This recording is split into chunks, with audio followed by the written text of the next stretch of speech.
penyakit dan obat, atau jawabul kafi liman sa'ala anid dawa isyafi. Jawaban yang sempurna, jawaban yang cukup bagi siapa saja yang bertanya tentang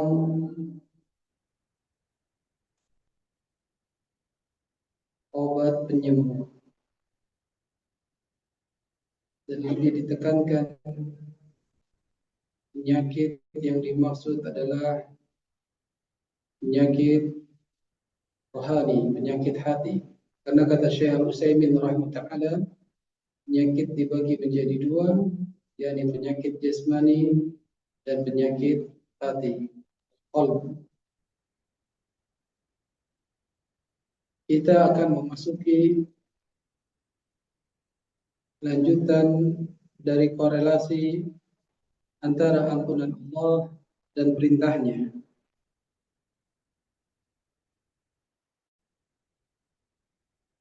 Pembahasan terakhir tentang suatu hadis di mana dikabarkan kepada kita tentang dua orang yang akan memasuki surga dan neraka. Satu orang yang kehidupannya diliputi dengan kesengsaraan di dunia, namun penuh ketaatan kepada Allah Azza wa Jalla. Dan orang ini masuk ke surga tatkala ditanya, pernahkah mendapatkan kesengsaraan di dunia? Maka jawabnya tidak. Padahal kehidupannya di dunia banyak sekali kesengsaraan. Karena kesengsaraan di dunia tatkala sudah masuk ke surga, maka tidak akan terasa sengsara dunia itu. Dan satu lagi yang tercelup ke dalam neraka, kenyataannya selama di dunia penuh dengan kemewahan, penuh dengan kenyamanan hidup, namun takdir Allah memasukkannya ke dalam neraka. Dia pun ditanya tentang kenyamanan, kemewahan di dunia, katanya tidak pernah dirasakan. Dan hal ini menunjukkan bahwa kehidupan dunia yang fana, yang sesaat ini tidak akan berasa. Maka kenikmatan sejati, kenyamanan sejati ada di negeri akhirat.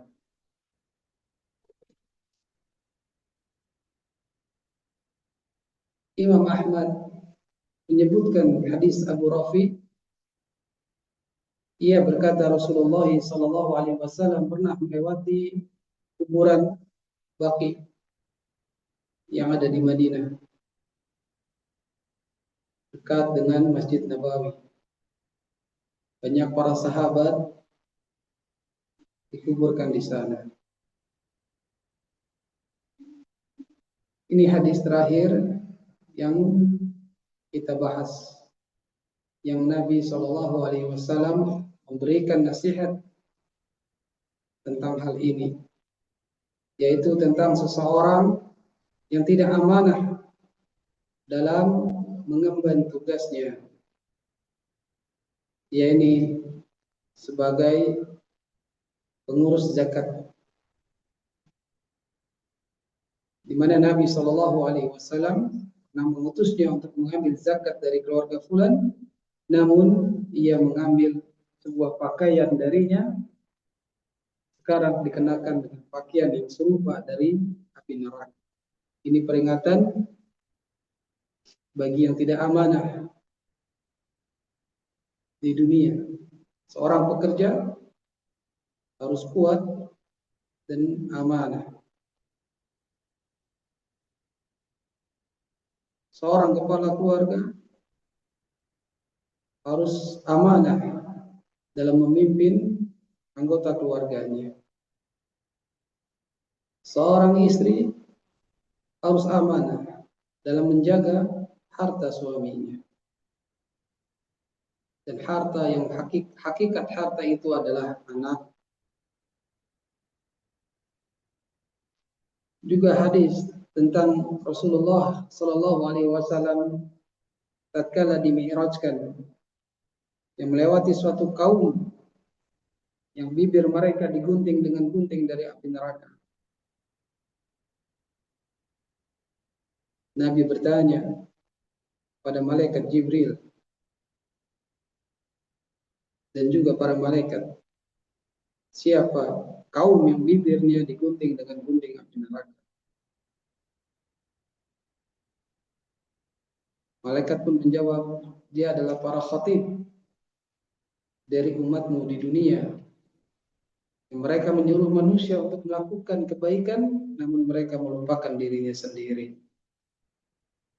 Afala ya'qilun? Tidakkah mereka berpikir?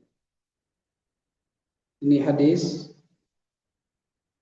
memberikan perhatian wabil khusus anak yang berbicara, para da'i yang menyebarkan agama Allah ini, agar lebih hati-hati, agar lebih mawas diri tentang apa yang diucapkan, apakah dia melakukannya atau malah sebaliknya. Nas'alullah al-afiyah. Kita memohon kepada Allah kebaikan.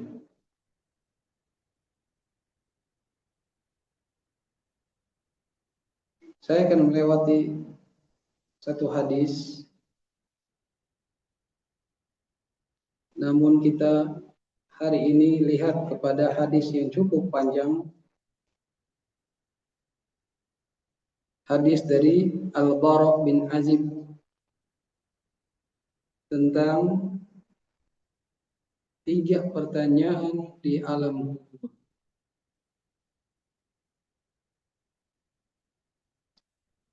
Karena ini adalah ikhtibar pertama, ujian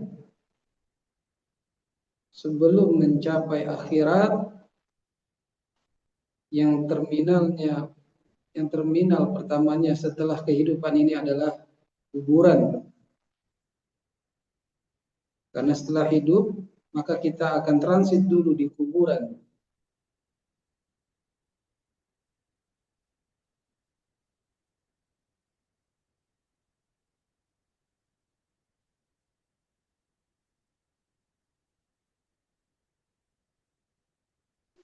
Lihat di halaman 64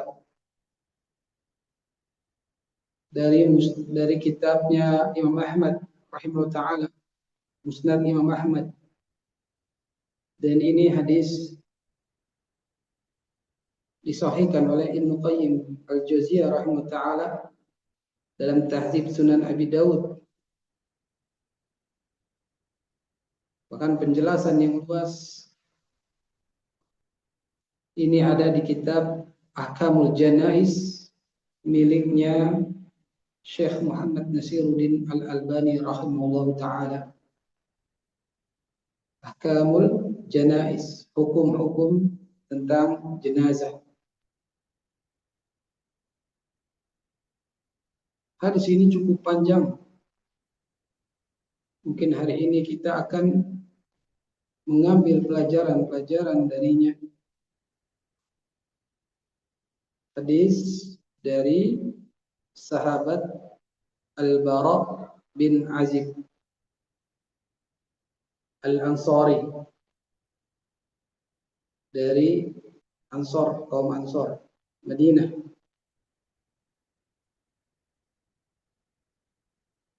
Allah Subhanahu wa taala mengutus nabinya Muhammad sallallahu alaihi wasallam dia sebagai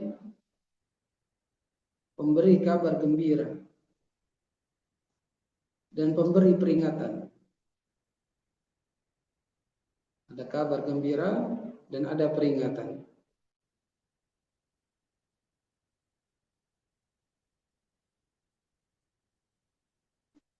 Orang beriman diberikan kabar gembira. Yang orang beriman itu beramal soleh, berupa kenikmatan, berupa kebaikan indallahi azza wa jalla, di sisi Allah. Beliau sallallahu alaihi wasallam juga memperingatkan dan menakut-nakuti orang kafir dari azab, dari kehinaan setelah kematian. Indallahi azza wa jalla, di sisi Allah. Dan beliau sallallahu alaihi wasallam menjelaskan bahwa kubur adalah tempat persinggahan pertama dari akhirat. Transit pertama sebelum akhirat. Maka pernah kita pelajari tentang 10 kaidah tazkiyatun nafs untuk kita memperbanyak kematian, yaitu mengunjungi kuburan, berziarah untuk mengingat al-maut, bukan berziarah untuk ngalap berkah sebagaimana sebagian kaum muslimin memiliki agenda ini. Mereka punya agenda ziarah kubur tapi ngalap berkah, dan ini adalah penyimpangan, karena ziarah kubur yang Nabi perintahkan adalah untuk mengingat kematian. Ya, sering kali kita melewat. Mungkin ada yang ke Cikutra, ada taman makam pahlawan, taman makam umum. Ya singgah saja kalau mau berhenti, karena ziarah kubur bebas, bukan tertuju kepada kerabat kita, walaupun itu boleh ke kerabat kita, orang tua kita, ke kerabat kita, sanak famili, atau yang umum boleh.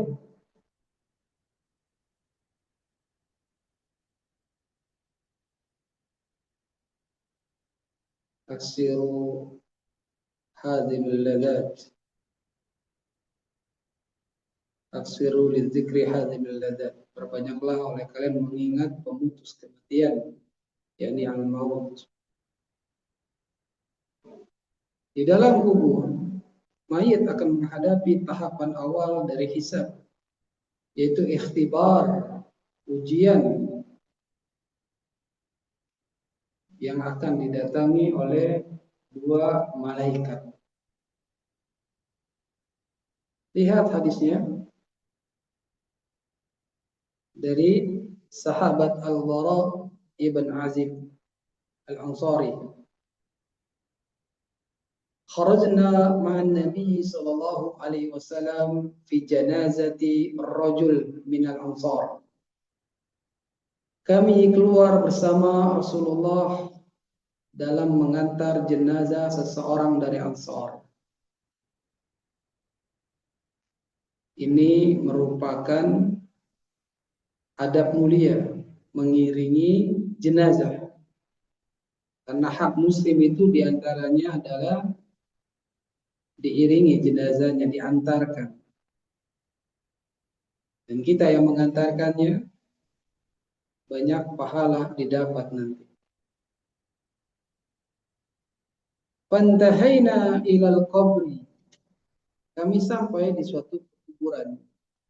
Walama yulhad.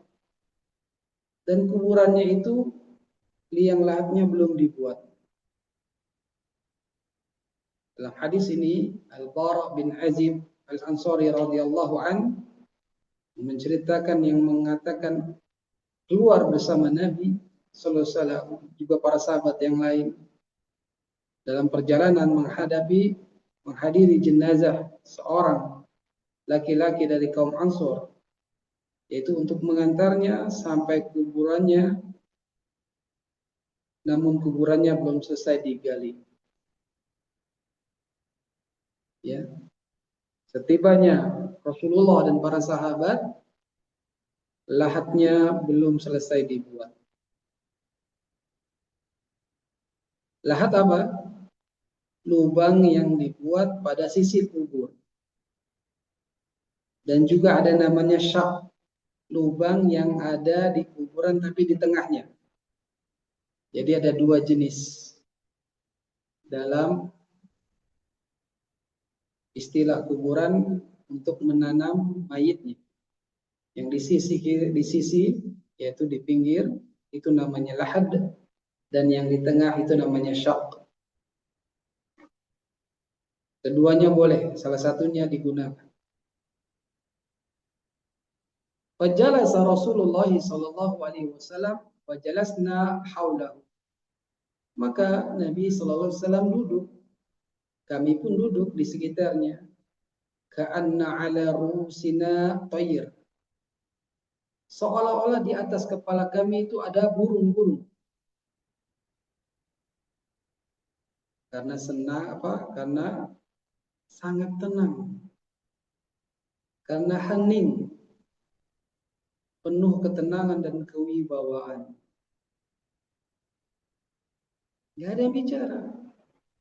Hening, tenang. Wa fi yadihi 'udu yanqusu bihi fil ard. Di tangan beliau sallallahu alaihi wasallam ada sebatang kayu. Beliau mencocok-cocokkannya ke tanah. Ya, ngetuk-ngetuk ya. Ngoret-ngoret gitu kan dengan sebatang kayu. Farafa'a ra'sahu, maka Nabi mengangkat kepalanya. Nabi memainkan batang kayu itu seakan beliau sallallahu alaihi wasallam memikirkan hal yang berat, ya, sambil menggali-gali tanah gitu. Bukan iseng ya, tapi Nabi lagi berpikir tentang sesuatu yang berat. Sehingga tatkala mengangkat kepalanya, Nabi bersabda, "Ista'izu billah min adzabil qabr." Berlindunglah kalian kepada Allah dari azab kubur.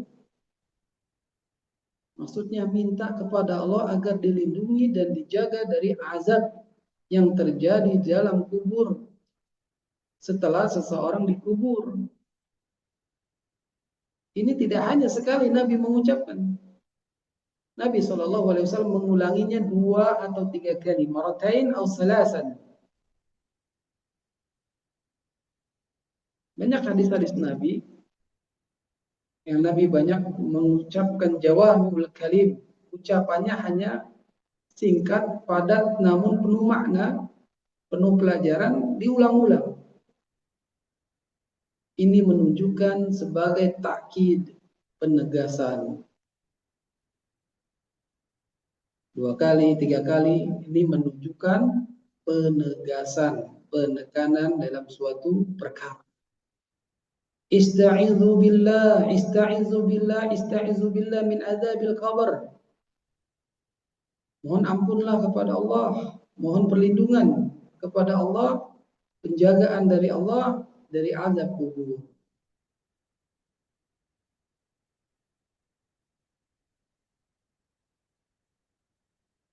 Hadis ini ada 2 jalur.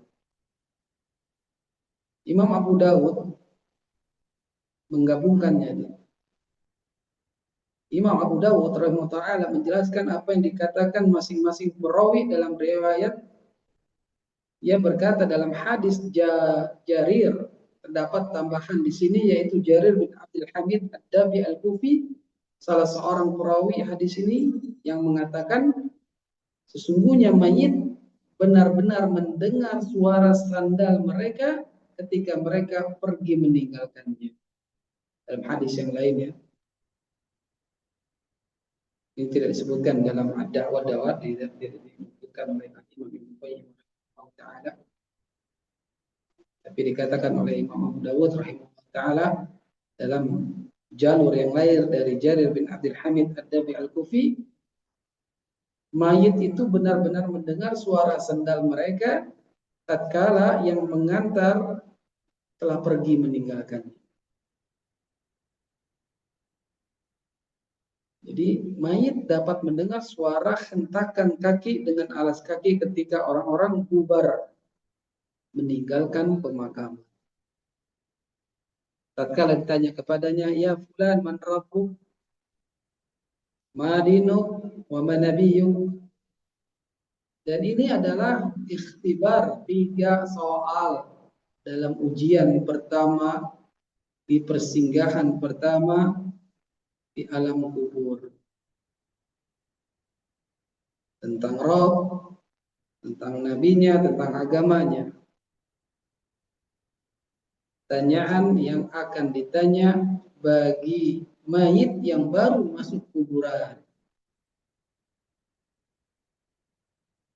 Maka siapalah kita untuk ikhtibar ini, ujian ini. Nggak ada clue-nya, kapan waktunya, nggak ada yang tahu. Maka setiap saat kita mesti siap tentang 3 pertanyaan ini. Kita lanjutkan hadis dari Barq bin Azib radhiyallahu anhu. Tsumma qala, kemudian Nabi sallallahu alaihi wasallam bersabda, innal 'abdal mu'min, sesungguhnya seorang hamba yang beriman, idza kana fi inqita'i minad dunya, bila mana dia telah terputus dari dunia, dia telah meninggal, telah wafat, wa iqbal minal akhirah, dan dia akan berjumpa dari akhirat, nazala ilaihil malaikah minas sama, maka akan turun kepadanya para malaikat dari langit. Baydul wujuh, para malaikat yang datang yang turun dari langit itu wajahnya berseri-seri, bersinar. Baydul wujuh, wajah-wajahnya putih. Ka'ana wujuhahum syams, seolah-olah wajah para malaikat itu seperti matahari. Kalau yang wafatnya orang beriman. Ma'ahum kafan min akfanil jannah, bersama para malaikat itu ada suatu kafan, kain kafan dari kafan-kafan surga. Wa hanutun minal hanutil jannah, dan ada wewangian di antara wewangian surga. Hatta yajlisu minhu maddal basar, sampai para malaikat itu mendudukinya sejauh pandangan mata. Summa yaji'u malakul maut, kemudian datanglah malaikat maut. Malak itu satu ya, bentuk mufrad. Kalau malaika itu jamaknya, para malaikat. Dan malaikat penyambut nyawa namanya malakul maut. Ya. Banyak yang terdengar Israel. Yang sahih adalah malakul maut, malaikat menyambut nyawa, malaikat kematian. Semua di antara kita akan didatangi olehnya. Hatta yajlisa inda ra'sihi, sampai orang ini akan diduduki di sisi kepalanya. Sampai malaikat itu, malaikat maut, duduk di kepala seorang hamba yang mati. Fayaqul, apa yang dikatakan oleh malaikat Nuh? Ukhruji ayyatuhan nafsul mutmainnah, keluarlah wahai jiwa yang tenang. Ukhruji ila magfiratin minallah, keluarlah menuju ampunan dari Allah, wa ridwan, dan keridhaannya. Ini yang dikatakan malakul maut pada hamba yang beriman, ingin mengeluarkan jiwanya, mengeluarkan rohnya, diseru dengan seruan yang sangat baik. Keluarlah wahai jiwa yang tenang, keluarlah menuju ampunan Allah dan keridhaannya. Fatakhruju tasilu kama tasilul qatrah, maka ruhnya itu, jiwa itu keluar sebagaimana keluarnya tetesan air, qatrah, setetes air, min fissiqa, yaitu seperti tetesan air dari mulut wadah, dari mulut botol, dari mulut tempat air. Siqa ini kantung air yang dari kulit. Seperti itu, netes. Fayakhudhuha, lalu malaikat maut itu mengambilnya, mencabutnya. Fa idza akhadhaha, tatkala sudah diambil nyawanya, ruhnya, lam yad'uha fi yadihi tarfata ain.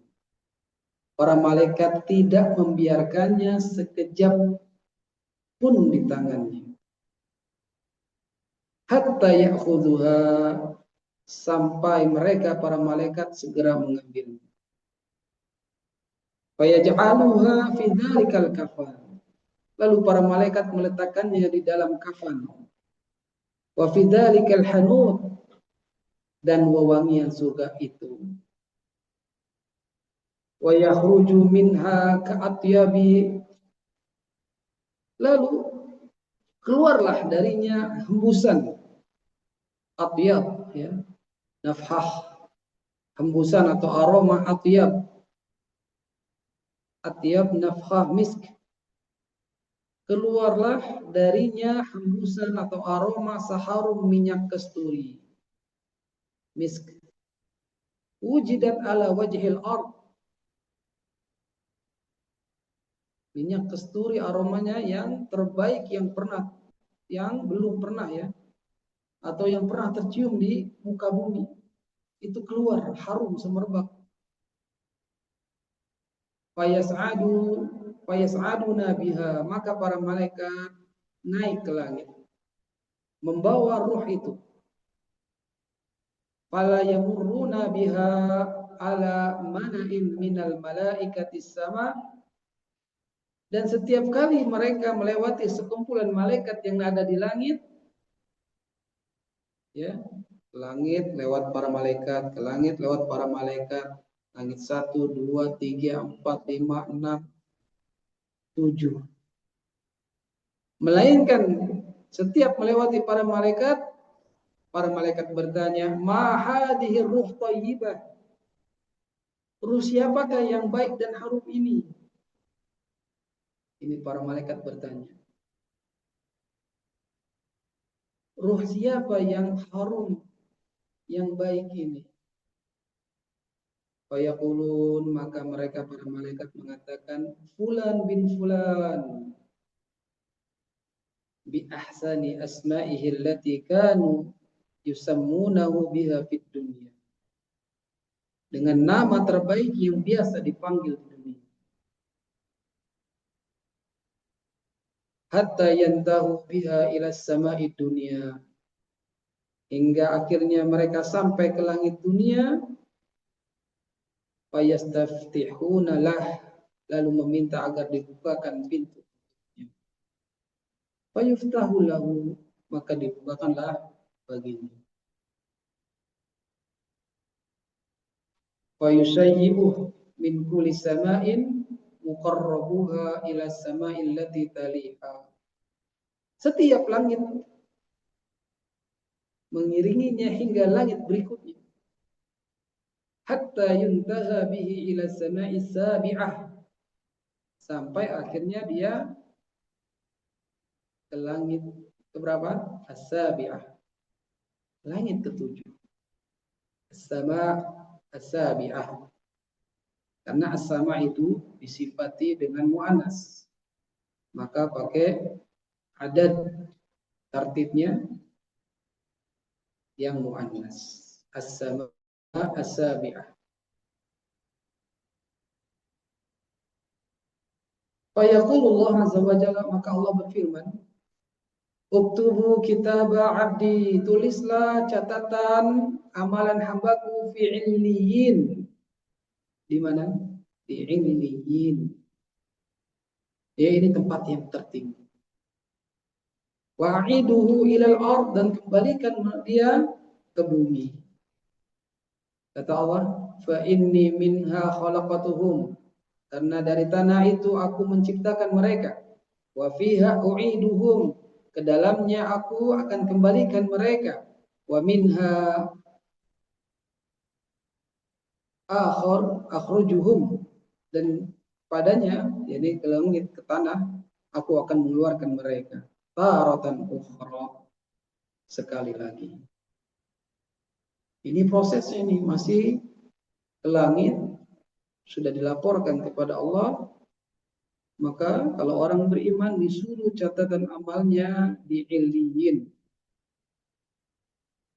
kembalikan ke bumi, karena bumi adalah tempat Allah menciptakan manusia kita ini. Dikembalikan ke tanah dan akan dikeluarkan nanti pada hari kiamat. Qala, maka Nabi SAW mengatakan, fatu'adu ruhuhu ilal ard, maka ruhnya dikembalikan ke bumi. Fayatihi malakan, maka datanglah dua malakani, dua malaikat. Malakun satu, malakani dua, malaikah banyak, tiga, dan seterusnya. Dua malaikat yang datang ini, fayujlisani, maka menduduki si mayit yang ada di dalam tubuh. Mendudukinya. Siap untuk ikhtibar. Ya. Kita sering ikhtibar, sering ujian, kalau ada materi-materi yang kita ikuti, maka ada yang memberikan pengawasan. Dan dua malaikat inilah menjadi pengawas ujiannya, yang menanyakan.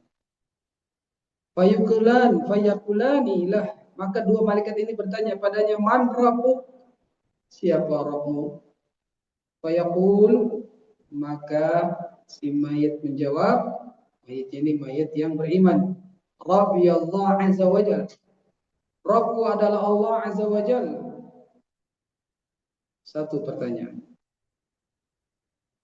Lalu pertanyaan kedua, fayukulanilah, dua malaikat bertanya, ma dinuk, apa agamamu? Fayaqul, maka si mayit yang beriman ini, mau laki atau mau perempuan nantinya, yang beriman menjawab, diniyal Islam, agamaku Islam. Fayaqulanilah, ini soal ketiga. Dua malaikat tadi juga bertanya, ma hadzal rajul ladzi bu'itsa fikum, siapa lelaki yang diutus di tengah-tengah kalian? Fayaqul, maka dia menjawab, huwa Muhammadur Rasulullah, dialah Muhammad utusan Allah. Tiga soal. Lalu ada pertanyaan lagi dari dua malaikat ini, fayaqulanilah wa ma ilmu, apa ilmumu, dari mana pengetahuanmu? Fayaqul, maka si mayit mengatakan, qara'tu kitab Allah, aku membaca Al-Quran. Qara'tu, aku telah membaca kitab Allah, objek yang dibaca Al-Quran, kitab Allah. Fa'amantu bih, Setelah membacanya, maka aku beriman padanya. Wa sadaqtu, aku membenarkannya.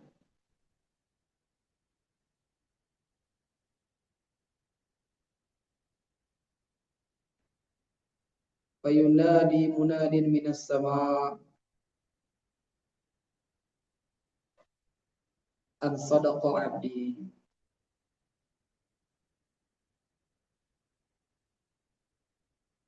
Allah Azza wa Jalla mengatakan, ada yang menyuruh di langit bahwa hambaku telah benar. Maksudnya ia benar dalam jawabannya. Dan memang ia beriman dengan hal itu tatkala hidup di dunia. Fafrusuh minal jannah, maka hamparkanlah, ya, hamparan di kuburannya itu dari surga, hamparan dari surga. Wa albisuh, dan pakaikanlah dia minal jannah, dari pakaian surga. Waftahulah baban ilal jannah, serta bukakanlah baginya sebuah pintu menuju surga. Dikasih alas dari surga, kasih tempat istirahat dari surga, bagian dari surga, tempat duduk dari surga yang akan dia duduki, menikmati kenikmatan, nikmatul qabr, kenikmatan kubur. Qala, Nabi bersabda, fal ya'tihi min ruhiha wa tayyibuha, datanglah kepadanya hembusan kenikmatan dan keharuman dari surga itu.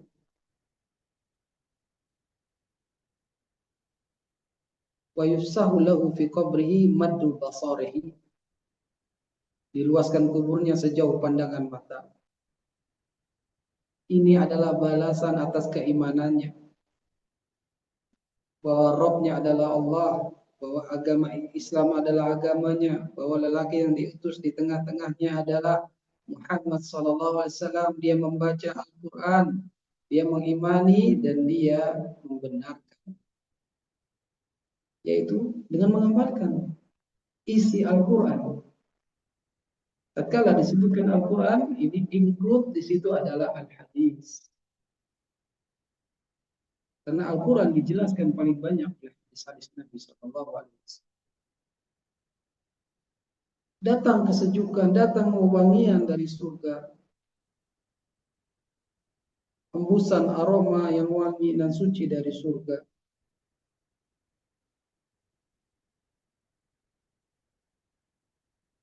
Lapang kuburnya merupakan kenikmatan dalam alam kubur. Qala wa ya'tihi rajulun hasanul wajh. Nabi bersabda, datanglah kepadanya seorang lelaki berwajah hasan, bagus, baik tampan. Hasanul thiyab, pakaiannya juga bagus. Thayyibur rih, aromanya juga harum. Fayaqul, lelaki itu mengatakan, abshir, abshir, beri kabar gembira. Billadzi yasuruk, bergembiralah dengan sesuatu yang menyenangkan. Hada yaumuka alladzi kunta tu'ad, inilah harimu yang dahulu dijanjikan kepadamu. Fayaqulullah, maka si mayit mukmin ini bertanya, man anta? Wa wajhukal wajhul ladzi yaji bil khair, wajahmu seperti wajah yang datang membawa kebaikan. Fayaqul, ana amaluk as-salih, aku ini adalah amalan solehmu. Selama di mana? Di dunia. Wajahnya tampan, amalan soleh, aromanya wangi,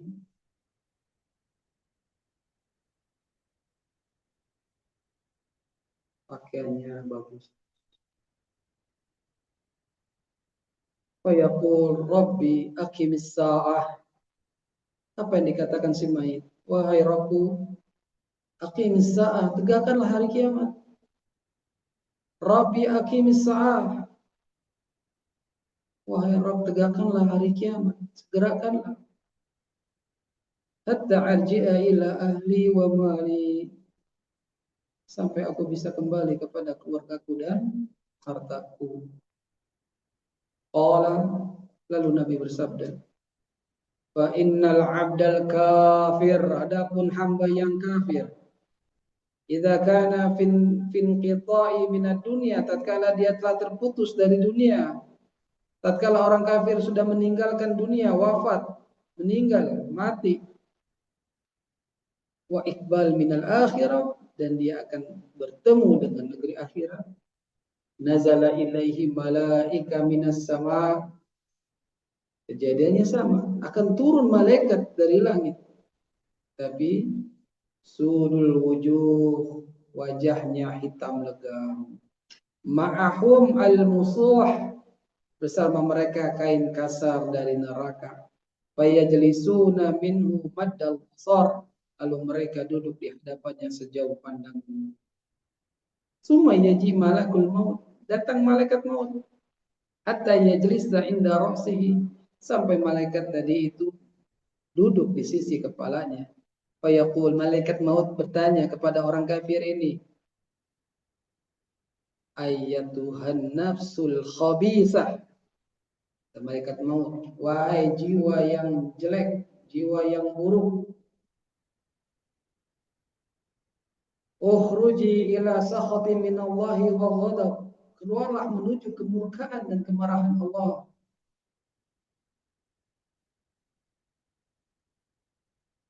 Dengan nada yang bengis. Ruh orang kafir diperintahkan untuk segera keluar. Qala, Nabi SAW bersabda, fataghraqu fi jasadihi, maka ruh itu sembunyi di dalam jasadnya. Fayantazi'uha kama yanzi'us sufud, lalu malaikat maut mencabutnya seperti mencabut besi berduri. Minasufil mubtal, dari wol yang basah. Minasuf. Jadi kalau orang kafir dicabut jiwanya, ruhnya oleh malaikat maut, sedangkan ruhnya itu ketakutan, bersembunyi dalam jasadnya, mencabut seperti mencabut besi berduri dari wol yang basah. Fayakhudhuha, lalu malaikat maut tadi mengambilnya, mencabutnya. Fa idza akhadha lam yadkhulha fi yadihi tarfata 'ain. Tatkala telah diambil, para malaikat tidak membiarkannya sekejap pun di tangannya. Hatta yaj'aluha fi tilkal musuh, sampai mereka meletakkannya ke dalam kain kasar neraka. Wa yakhruju minha ka'antana rih hifatin, maka keluarlah darinya bau paling busuk dari bangkai. Wujidat ala wajhil ard, dari bangkai yang pernah tercium di muka bumi. Orang kafir mungkin hari ini mereka wangi, bahkan mereka penjual minyak wangi juga mungkin. Tapi tatkala dikeluarkan ruhnya, bau paling busuklah yang tercium. Fayas'aduna, para malaikat lalu mengangkatnya ke langit, membawa ruh itu. Fala yamuruna ala mala'in minal malaika, dan setiap kali melewati sekumpulan malaikat, illa qalu, kecuali para malaikat itu bertanya, ma hadhihi ruh al khabisa, ruh buruk siapakah ini? Siapakah ruh yang buruk ini? Siapa ruh yang jelek ini? Fayaqulun, mereka para malaikat menjawab, ruh fulan bin fulan, ruhnya si fulan bin fulan, bi akbahil asma'i ya allati kana yusamma biha fid dunya, dengan sejelek-jelek seburuk-buruk nama yang dahulu dipanggil. Fa yustaghfiru, diminta agar pintu langit dibuka untuknya. Fala yuftahlah, tetapi tidak dibukakan. Tsumma qara'a Rasulullah sallallahu alaihi wasallam, kemudian Nabi sallallahu alaihi wasallam membacakan la tuftah lahum abwabus samai wa la yadkhulunal jannah hatta yalijal jamal fi samil khiyat. Surat Al-A'raf. Tidak akan dibukakan bagi mereka pintu-pintu langit dan mereka tidak akan masuk surga sampai unta dapat masuk ke lubang jarum. Surah Al-A'raf ayat 40. Fa yaqulullah azza wa jalla, maka Allah berfirman, uktubu kitabahu fi sijjin fil ardi sufla. Tulislah catatan amalnya di sijjin. Ini lawan dari apa? Illiyin. Tempat tertinggi, iliyin, sijjin, tempat yang paling rendah. Catatan orang-orang durhaka di bumi yang paling bawah. Fil ardi as-sufla, sufla paling bawah. Fatadruh ruhu torha, lalu ruhnya dilemparkan dengan keras. Summa qara'a wa man yusrik billah faka'annama kharru minas sama' fatakhtafuhu at-tayr aw tahwi bihi ar-rih fi makani sahiq. Surat Al-Hajj. Siapa saja yang mempersekutukan Allah, maka seakan-akan ia jatuh dari langit lalu disambar burung atau ditekan angin ke tempat yang jauh. Fatu'adu ruhu fi jasadihi, maka ruhnya dikembalikan ke dalam jasad. Lalu datanglah dua malaikat. Sama. Datang dua malaikat yang akan memberikan ikhtibar, memberikan ujian. Dua malaikat tadi menduduki si mayit kafir ini, fayakulan lah. Maka dua malaikat bertanya, man rabbuk? Siapa Rabbmu? Fayaqul, maka si mayit kafir mengatakan, ha la adri. Dengan ketakutan yang sangat, aku tidak tahu. Ini adalah kedustaan. Jawaban kafir yang dusta. Padahal sudah ada hari ini kabar, berita yang mereka dapat lihat, dapat dengar. Bukankah teknologi informasi mereka yang buat? Bukankah semua ini mereka yang buat? Masalah teknologi informasi, nggak mungkin mereka nggak tahu. Mereka menjawab, la adri, saya tidak tahu. Ini adalah kedustaan, kata Allah. Masih berani berdusta di dalam kubur. Fayaqulanilah, maka dua malaikat tadi bertanya lagi, ma dinuk, apa agamamu? Fayaqul, la adri. Dengan penuh ketakutan dia menjawab, saya tidak tahu. Dusta lagi. Fayaqulanilah, ma hadzal rajul ladzi bu'itsa fikum, siapa lelaki yang diutus di tengah-tengah kalian? Fayaqul, saya tidak tahu. Ini kedustaan lagi. Fayunadi munadin minas sama, maka terdengarlah suara penyeru dari langit, yakni Allah Azza wa Jalla, an kadzdzaba 'abdi, hambaku telah berdusta. Fafrusuh, maka hamparkanlah untuknya dari hamparan neraka. Wa albisu minan nar, beri pakaian dari api neraka. Waftahulah baban ilan nar, bukakanlah pintu baginya menuju neraka. Fayatihi min harraha wa samumiha, maka datanglah kepadanya panas dan hembusan angin yang beracun samum. Wa yadiqu alaihi qabrah, doyik, yadiqu alaihi qabruh, kuburannya akan sempit. Hatta takhtarifa fihi adla'u, sampai tulang belulang rusuknya saling bertautan. Kuburannya sempit. Ini yang terjadi pada siapa? Mayit kafir. Wa yatihi rajulun qabihul wajh, didatangkan padanya seseorang yang wajahnya buruk, Qabihus siyab, pakaiannya paling buruk. Muntinurih, baunya busuk. Fayaqul absir bidzalik billadhi yasu'uk. Bergembiralah dengan sesuatu yang akan membuatmu sengsara. Absyir, kasih kabar gembira. Billadhi yasu'uk, yaitu kabar gembiranya bukan kabar gembira yang hakikat, yang benar, tapi kabar gembira yang membuatnya sengsara. Yasu'uk, hada yaumuka alladhi kunta tu'ad. Inilah harimu yang dahulu dijanjikan padamu. Fayaqul, maka si mayit mengatakan, waman ant, siapa engkau? Wa wajhuka al-wajhul ladzi yaji'u bisyarr. Wajahmu ini datang seperti wajah yang membawa keburukan. Fayaqul, maka yang datang itu mengatakan, ana amalukal khabith. Aku adalah amalmu yang buruk. Amalnya yang buruk. Menyekutukan Allah, buruk. Dan bahkan yang paling buruk. Bagaimana kalau yang beriman, yang benar-benar jawabannya, maka amalan soleh.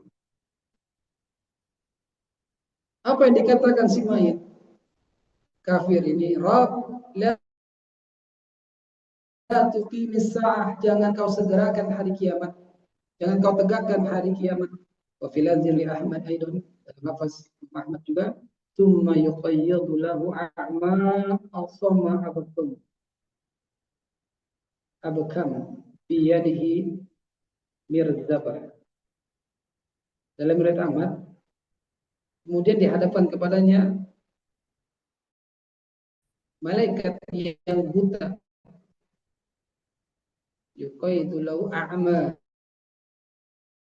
ada malaikat yang buta, asma abkam, telinganya nggak mendengar, bisu pula. Dan di tangan malaikat itu ada mirzabah. Mirzabah ini palu godam. Lau duriba biha jabal lakana turaba. Kalau sekali pukul itu sama palu godam tadi, malaikat yang buta, malaikatnya tuli, malaikatnya bisu, itu satu kali pukul gunung, niscaya gunung itu akan menjadi debu. Gunung mana yang telah kita saksikan hari ini? Di Bandung, kota yang dikelilingi oleh gunung. Mungkin indah, mungkin seram, ya, karena masih ada warna hijau, kelihatan indah. Coba gunung-gunung yang di Timur Tengah, hitam, menyeramkan. Yang pernah safar ke Timur Tengah, atau umroh dari Mekah ke Madinah, sepanjang itulah di daratan terlihat gunung kanan kiri yang besar, hitam, menyeramkan. Bagaimana zaman Nabi Shallallahu Alaihi Wasallam hijrah dengan Abu Bakar As-Siddiq, hanya berdua, menempuh perjalanan yang sangat jauh demi dakwah ilallah. Itu gunung-gunung besar, malaikat sekali pukul akan menjadi debu. Kanan satu pukulan.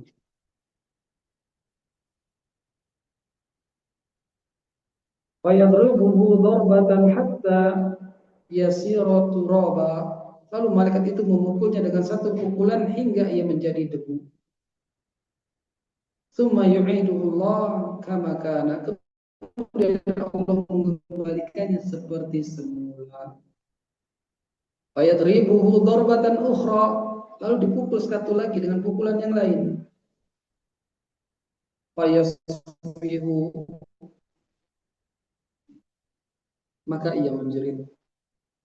Soihatan yasma'uha kullu syai'in illa qalain. Dengar oleh segala sesuatu kecuali dua makhluk yang berat, maksudnya manusia dan jin. Padahal pukulannya tadi, satu kali pukulan gunung bisa jadi debu, pukulan yang kedua bisa menjerit dengan jeritan yang didengar oleh segala sesuatu. Makanya terdengar apa? Suara anjing melolong,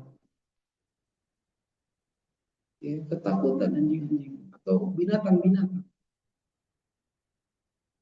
ya, burung-burung gagak yang kadang bunyi dekat perkuburan atau burung awal itu mendengar siksa kubur, yang bisa mendengar manusia dan jin. Kalau bisa kita akan ketakutan. Oh al-Bara, kemudian sahabat Al-Bara bin Azib radhiyallahu anhu mengatakan, "Summa yuftahu lahu babu min Allah." Kemudian dibukalah satu pintu dari neraka. Wa yuhaqqu min nar, lalu dihamparkan untuknya alas dari neraka. Dalam musnad juga, bainama nahnu ma'a Rasulullah idza basaru bi jama'ah. Ketika kami sedang bersama Rasulullah SAW, beliau melihat sekelompok orang. Faqala alam alam istama'a haula'i. Untuk apa mereka berkumpul itu? Ila ala qabrunah, untuk menggali sesuatu. Faza'a Rasulullah SAW, maka Rasulullah merasa terkejut. Fabadara bailu, Nabi SAW segera berjalan cepat mendahului para sahabat. Hatta intaha ila qabr, hingga beliau sampai ke kuburan itu, lalu beliau berlutut. Fajana ala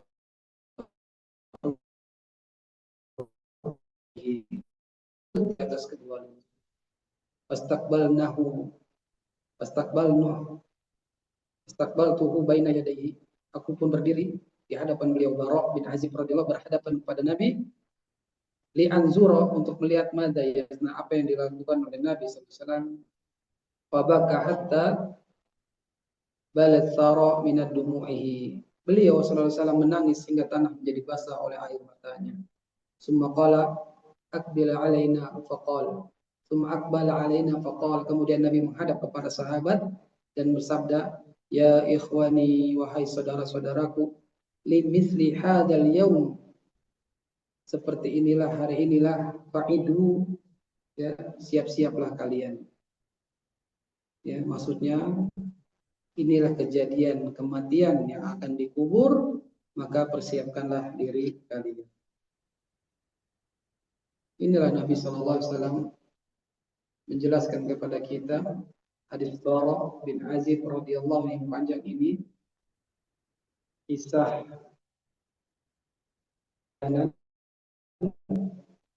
ruh dari seseorang, baik beriman ataupun malaikat maut, langit dibalikan ke bumi, ditanam, kemudian yang antar pergi, lalu datang malaikat akan menanyakan, maka persiapan kita yang hidup ini, sudahkah kita mempersiapkannya untuk menjawabnya? Di antara pelajaran 3 pertanyaan kubur itu, maka wajib mengimani adanya fitnah kubur. Maksudnya apa fitnah kubur? Ikhtibar, ujian kubur secara hakikatnya. Karena ulama salaf meyakini bahwa azab dan nikmat kubur hakun, benar-benar terjadi. Bukan simbolis, bukan kiasan, tapi benar adanya. Ini harus beriman. Karena sebagian di antara orang-orang beriman yang keimanannya kurang, Islamnya nggak belajar, nggak mempercayai adanya nikmat dan azab kubur, maka hilang mereka beramal soleh. Ibnu Taimiyah rahimahullah ta'ala mengatakan, kan azab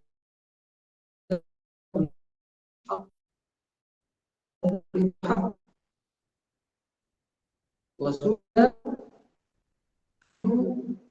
an rabbi wadi akan ditanya hamba rohnya, agamanya, dan itu pelajaran pertama. Kita harus mengimani dengan sebenar-benar keimanan. Hakikatnya bahwasanya fitnah kubur ada. Yang kedua, amal dan tauhid adalah penentu jawaban di. Ingat, orang beriman mesti amal. Dan tauhid adalah penentu jawaban di. Malaikat tidak menanyakan hafalan, tetapi apa yang benar-benar diikuti. Hafalan kamu berapa juz? Ya.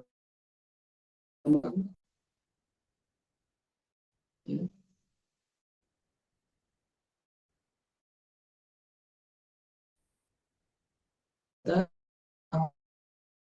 di dunia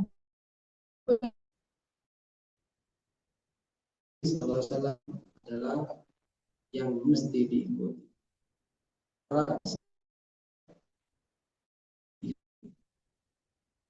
Keselamatan di kubur datang dari keikhlasan.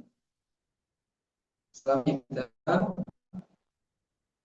di fitnah kubur datang dari keikhlasan. Ibadahi Allah saja, tidak menyekutukannya. Ittiba sunnah, ittiba Rasul benar-benar, tidak mengada-ngada, tidak berbuat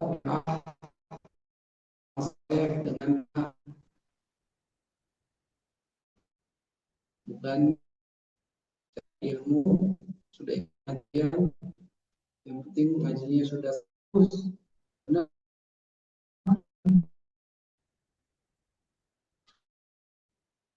Rahimahullah ta'ala dan bisa menjawab hidup di atas pendidikannya. Ini apa? Ia tentang bukti Nabi. Pelajaran kedua, amal dan tauhid adalah penentu jawaban. Pelajaran ketiga, pentingnya Islam di atas Islam. Ya,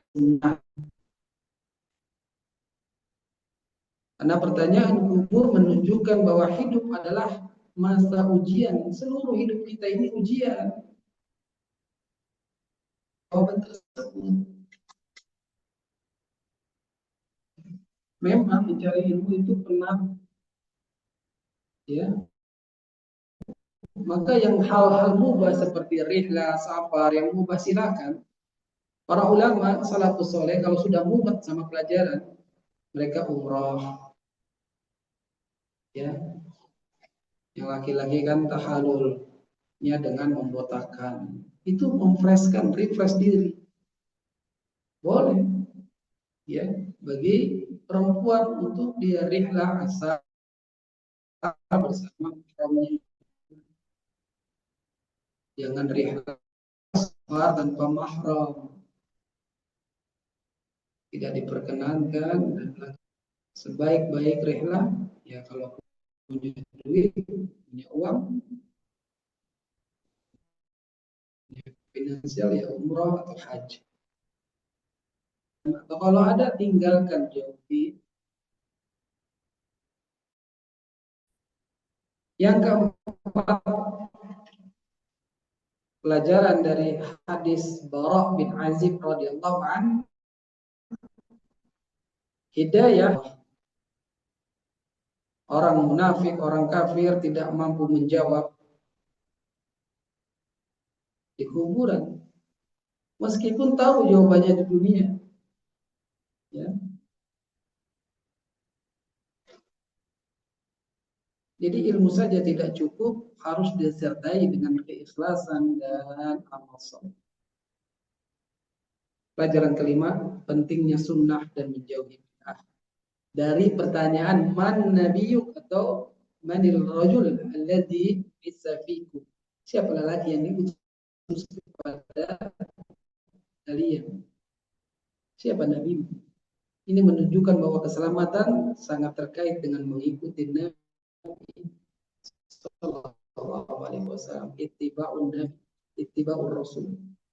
Selamatnya seorang dikubur tergantung pada komitmen mereka mengikuti sunnah, bukan mengikuti hawa nafsu, bukan mengikuti amalan baru bid'ah. Pelajaran ke-6, tazakkarul maut, mengingat kematian, ya, adalah motivasi amal. Hari ini kita diingatkan dengan hadis Bara bin Azib radhiyallahu anhu.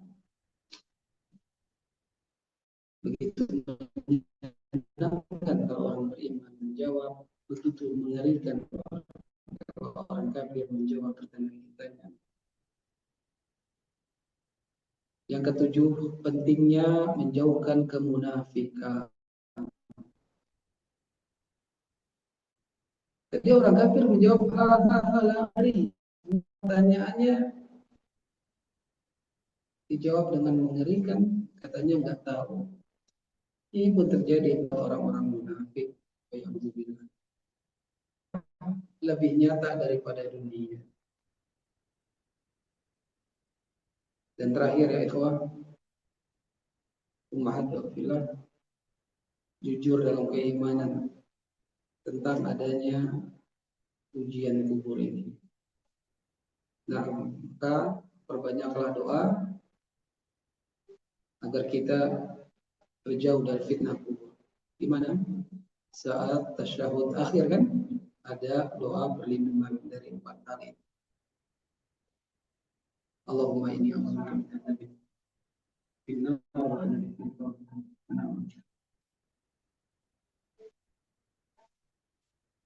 Allahu a'lam bishawab.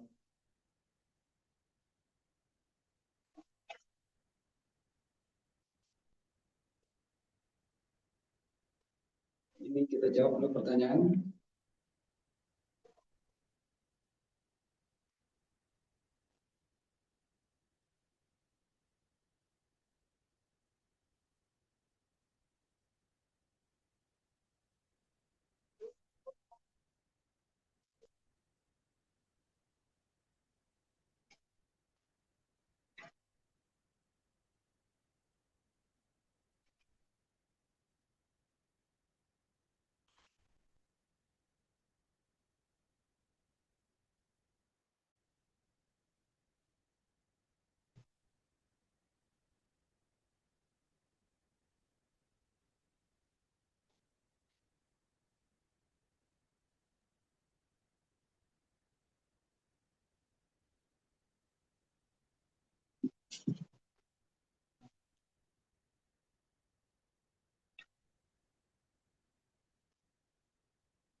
Bismillah. Semoga Ustaz selalu dalam perlindungan Allah. Begitu juga dengan yang hadir semua di sini dan kaum muslimin yang di luar sana. Jiwa mengalir keluar seperti aliran tetesan air dari mulut bejana, seolah mudah. Tapi mengapa Rasulullah SAW masih merasa kesakitan? Apa hikmahnya untuk kita? Jazakallahu khairan. Ruh, jiwa, nafs, atau ruh yang keluar dengan mudah seperti tetesan air. Dalam hadis Barok tadi, Barok bin Azib radhiyallahu anhu, Nabi SAW menggambarkan ruh mukmin keluar seperti tetesan air dari mulut bejana. Berarti mudah ya, ringan, lembut. Ini menunjukkan kemuliaan dan rahmat Allah bagimu. Namun kemudahan ini tidak sama artinya tanpa rasa sakit. Tanpa rasa sakit sama sekali. Kemudahan seperti tetesan air yang keluar dari wadah, dari bejana,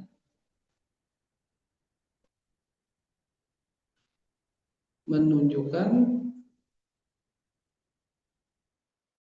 ya tidak sama artinya tanpa rasa sakit. Masih ada rasa sakit karena ada hadis Nabi SAW, bahkan Nabi sendiri mengalami sakaratul maut yang sakit. Maka Rasulullah SAW tetap merasakan sakit sakaratul maut itu. Ibnu Qayyim rahimahullah taala, sakaratul maut ini adalah ketetapan umum yang tidak luput dari para nabi juga,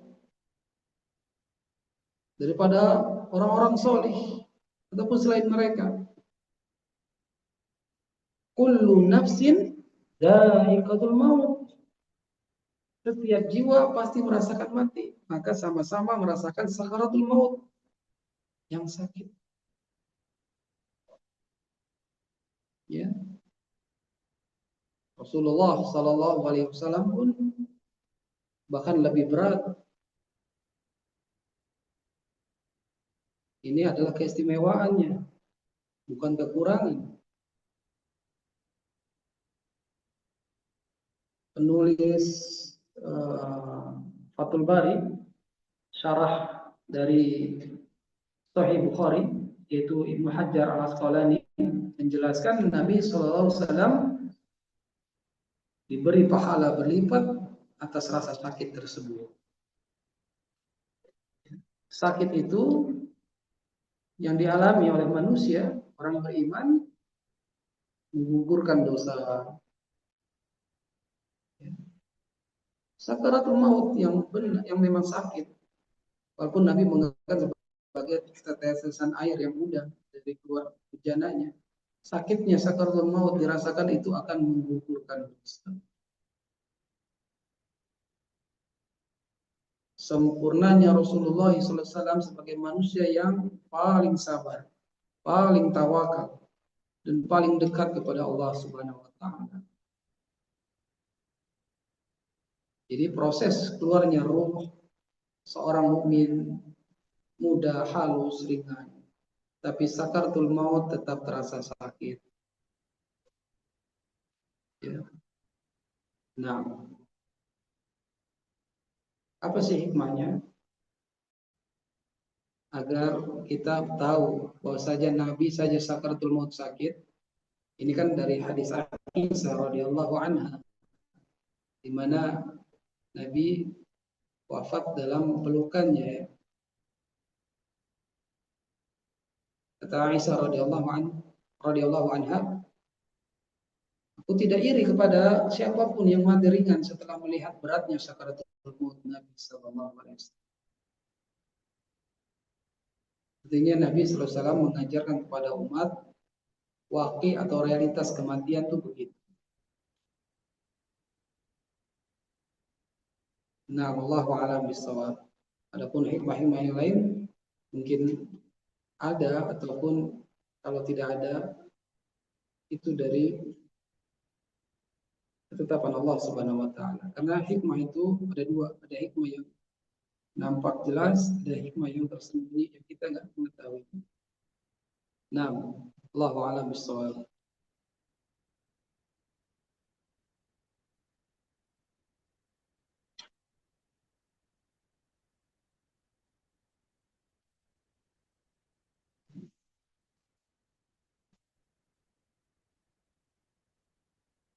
Bismillah.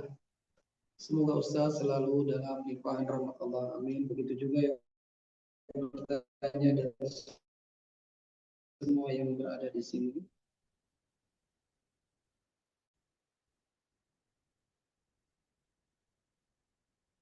Ustaz, teman Anda masih kuliah beberapa puluh tahun, parkir di pinggir jalan, saat parkir tidak ada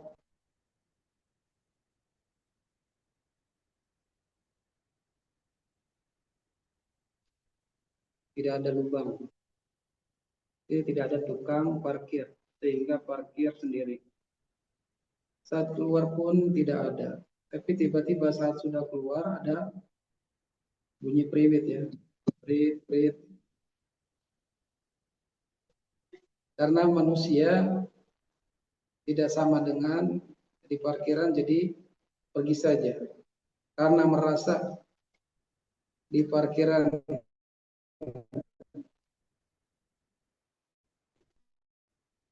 tidak sama dengan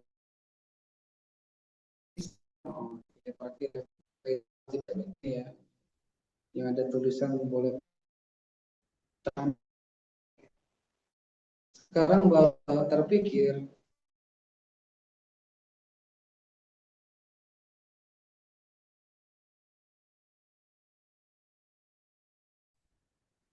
sudah puluhan tahun lalu. Nah, negara kita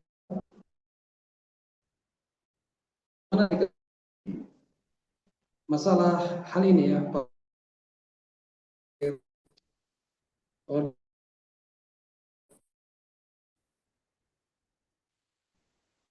parkir yang legal, parkir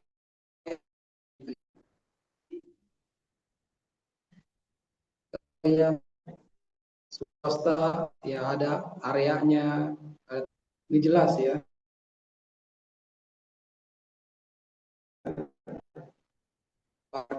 Parkir yang berbayar. Kemudian di jalan-jalan juga tanda-tanda parkir yang tidak ada, berarti boleh parkir. Ya. Dan biasanya sebenarnya ilegal, ya bebas gitu kan. Mereka dikasih berapa aja diambil.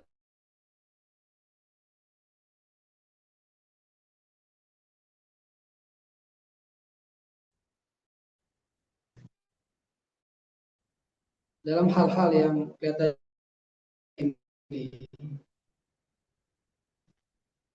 secara secara realitanya, kalau parkiran yang berbayar ya kita bayar, tapi kalau yang tidak maka kita terbebas, bisa berbayar.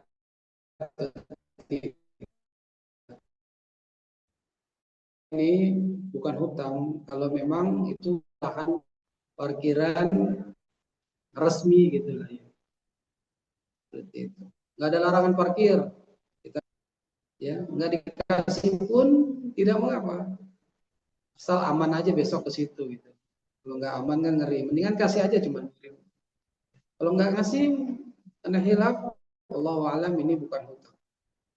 Ya, mudah-mudahan Allah mengampuni. Ya, kalaupun merasa hutang, ya besok ke situ lagi aja. Ada lagi kasih aja lebih. Ya dengan niat yang lama-lama seperti itu. Jadi berlaku baiklah terhadap orang-orang yang nggak punya pekerjaan seperti preman-preman ini ya. Karena mereka daripada mencuri, ya mungkin di situ pemerintah membiarkan, ya maka selama tidak mudorot yang lebih besar, ya silakan kita memberikan ala kadarnya. Ya, jadi kalau dikatakan hutang atau tidak, kalau itu memang bukan parkiran resmi, itu bukan hutang. Nah, Allahu a'lam bishawab.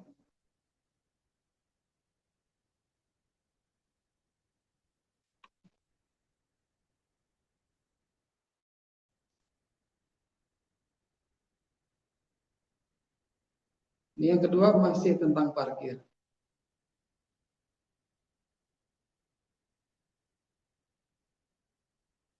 Ini di Saparua. Hanya sebentar, maka bayar 2.000 diterima, tapi sepertinya harusnya 5.000. Anda lupa apa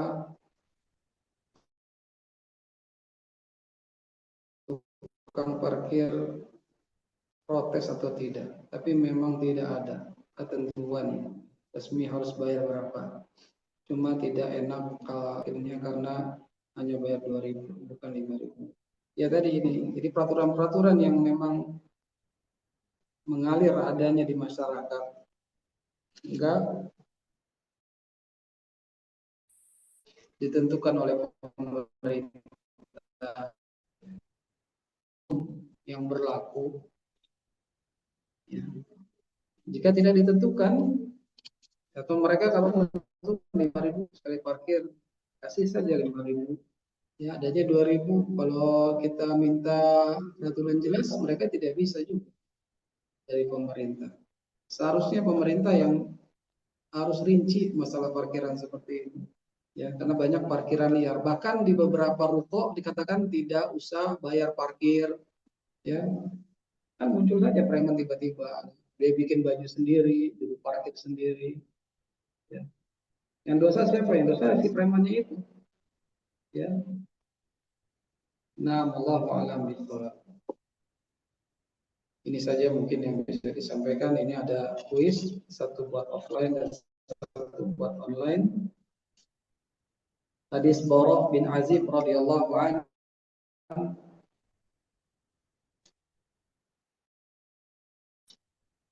Hadis yang panjang tapi pelajaran-pelajarannya sangat bermakna. Sebutkan 3 pelajaran dari hadis Barah bin Azib tentang pertanyaan kubur. Silakan yang offline dulu deh. Apa tiga?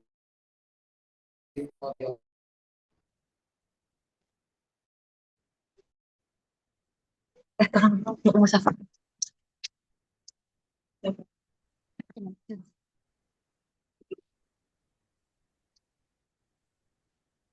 Bapak silakan jawab.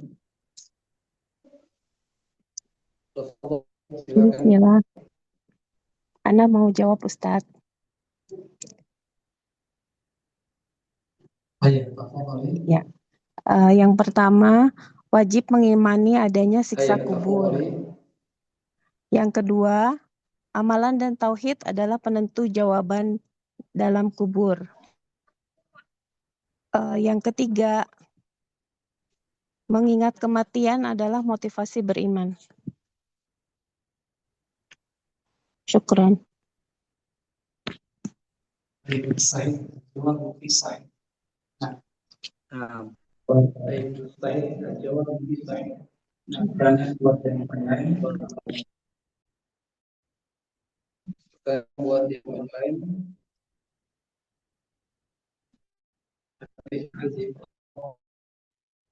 ini ada di dalam kitab apa, terus ada imam alul hadisnya, siapa yang meriwayatkan, 1 atau 2 saja.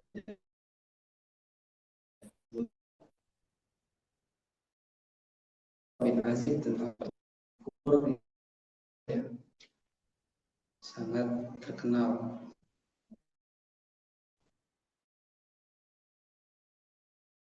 Yang ada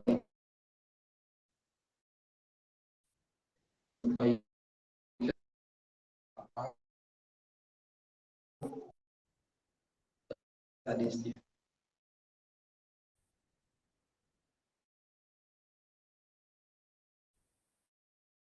Online.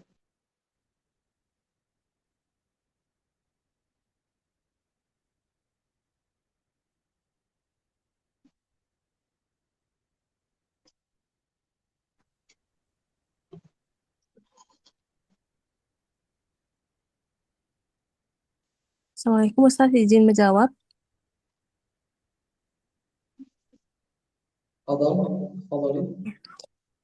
Hadis tersebut ada di kitab Al-Musnad, diriwayatkan oleh Abu Dawud.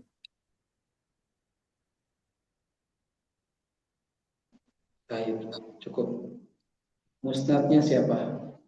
Musnad Musnad imam siapa? Imam Ahmad. Musnad Imam Ahmad.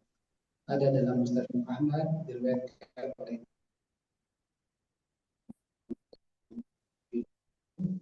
dan juga penjelasan lebih luas ada di kitab Ahkamul Janais karya Syekh Muhammad Nasiruddin Albani rahimahullah.